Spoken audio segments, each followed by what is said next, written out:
आज चाहिँ हामीहरू खेत जोत्ने सानो ट्र्याक्टर लिन आएका छौँ। देख्न सक्नुहुन्छ दाङ लमाईमा है। र हामीहरूले चाहिँ यो लिने गरेका छौँ। एसकेटी किसानको 7 हर्स पावरको सानो ट्र्याक्टरले चाहिँ पहाडतिर पनि एकदमै काम लाग्छ। माटो छ भने माटोमा चाहिँ जोत्नलाई।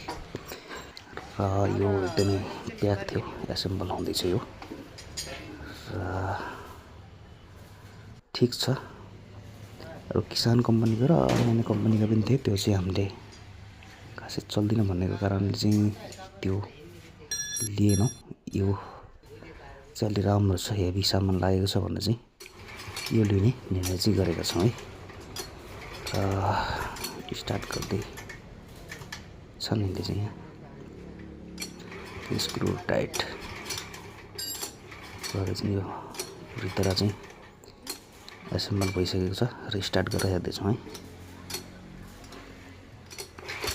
र स्टार्ट भइसक्यो यो अलिकति राम्रोसँग चाहिँ डिजल नदिएको कारण चाहिँ धुवा गरिरहेछ। भित्रको एउटा चाहिँ पता नहीं के हुन्छ, एउटा त्यो चाहिँ चेन्ज गरेर एक बनाउँदैछ। र यहाँ विभिन्न तरिकाका ट्र्याक्टरहरू छन्, देख्न सक्नुहुन्छ। धान गहुँ काट्ने, जोत्ने, थ्रेसरहरू भयो, च्याम्फाहरू भयो, सबै चिजहरू चाहिँ यहाँ पाइन्छ है। देख्न सक्नुहुन्छ साना ट्र्याक्टरहरू 9 हर्स पावरको ल्याउने भनेको अलि चाहिँ भारी भएर पहाडको खेतहरूमा चाहिँ तलमाथि गराउनु पर्छ नि त, त्यो कारण चाहिँ हेभी भयो।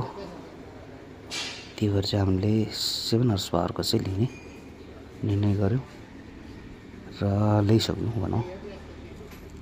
देख्न सक्नुहुन्छ कि यस्तो खालको छ यो, चाइनिज कम्पनी हो। सो